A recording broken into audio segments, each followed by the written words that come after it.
Hello and welcome to Gadget Joe, and today we're going to follow on from one of my previous videos, in which I discussed using Sketchup. For many years now I have been designing cases, mods and builds on pen and paper, or simply went at it freestyle.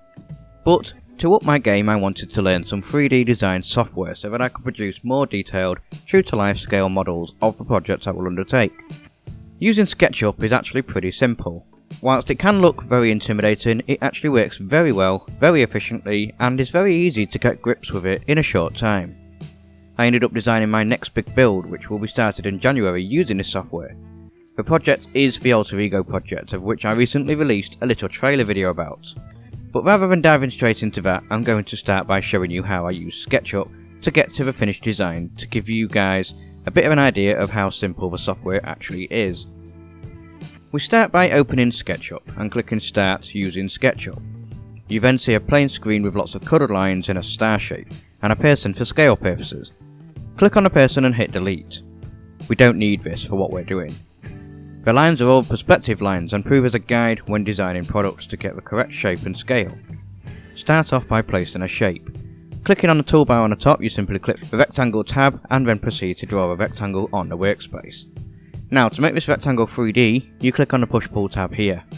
Click the shape and simply drag it up to create a box. You can then change your shape using this tool by clicking on any side. You can then use the Shapes tool again to draw onto the box like this. For now, I'm just going to draw a simple house design with a door and window. Using the push-pull icon again, we can recess these shapes to give them a look of a recessed window and door. To make a roof, you can draw a line with a pencil tool from the front of the box to the back. The points that show up are an excellent guide to make sure you hit the centre perfectly. Now you simply click on the line you have just drawn and then click Remove tab. Now all you do is drag it up and you have a roof shape, and that's it. Just like that, with a few clicks you have made your first shape. I understand the majority of you will already be aware of this, but I'm approaching it as a beginner myself and making it as simple as possible for those not familiar with the software. Following this basic guide will allow you to create all kinds of shapes. Armed with this basic knowledge, I decided to take it one step further and start working on one of my designs. And after an hour of playing around, I managed to create what you see here. This is the Alter Ego project desk. A desk that is 6 foot long with storage to the left, but also my main editing PC built into the left hand side and covered in toughened glass. Now this is very similar to all the other PC desks out there, but I wanted to put my own stamp on it and make it like no other. Over to the right of the desk you see another recessed hole that houses a test bench. So the PC now is a multi-purpose solution to work and play, hence the name Alter Ego. But again, more on that later in the video. As you can see, you get a good idea of scale and size and also function of the desk. SketchUp allowed me to create a good sense of depth and was relatively easy after playing around to create this design. However, it is still very basic and I wanted to take it further. So after watching a few tutorials myself on YouTube, I learnt that you could import 3D models of just about anything unimaginable, and also you can give your design some colour and textures. Using the boxes on the right of the screen here, you can see a drop down list of textures and materials. You can pick anything from wood, metals, carpets, roofing and more. Simply click the desired texture and using the fill tool found here, you can simply click the area you want colour in, and that's it. Using this newfound knowledge, I then proceeded to take the desk a bit further. I added colour, but also added a few changes. Not only that, to get a better understanding of how it will look in my room, I decided to build the whole room. The room you see here is a scale representation of my actual living room and dining room. As you can see by the desk, I have added colour to it to give it a bit more of a realistic-ish look. I imported multiple scanned products into the right places to give a much clearer picture of the components that will be used and give the finished look I am looking to achieve. The scanned imported files are incredibly high detail too, down to branding. On the desk itself I have made many changes, including wireless changing spots, mobile mounts, USB drive bays built into the desk, and most importantly the biggest change of all came thanks to the suggestion of Karel Otten, a product reviewer and writer of whom I will leave a link in the description below. His suggestion was that it would be very fitting for the Alter Ego name and mindset if the desk were to have an extra feature built into it. This resulted in the part of a desk being given the ability to physically lift up on a hinge at the front, to then create an architectural workspace ideal for drawing, sketching, writing, etc. The shelving above the desk will have mounted lights in it that will activate automatically once a workspace is lifted into place. This will then light up the area, making it the ideal space for design work.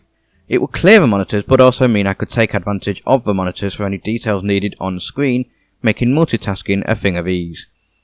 With this feature, the desk now has multiple uses, from a home system that can be used for leisure, and also as an editing system, to a test bench that is ideal for testing components for review, both of which can be switched to by the touch of a button built into the desk. The alter ego theme will be emphasised even more so with the assistance of mood lighting. The home system will be clean cut, with white, orange and green lighting along the desk, inside it and backlit behind the desk and shelves. With the click of a button it will change to a darker red, purple and blue theme all around. Lifting the design part of the desk will then turn the lights off and switch on the relevant lights to help illuminate the surface needed. The Gadget Joe logo that you see here above will be raised off the wall slightly and backlit to create an ideal workspace for the channel and for work. I will be starting on the desk in January, and Sketchup is a perfect tool that has allowed me to get the right measurements needed and to give me a better idea of what the end product will look like. The components, however, will be added to over a stretch of time due to the limited funds available. To start with, I will put my existing system in place, which is not the most desirable system by any means, but functional nonetheless. Hopefully I may be able to get some companies on board to help support the build and get it going a little faster too. And the whole project will be documented from day one, and I will involve yourselves every step of the way.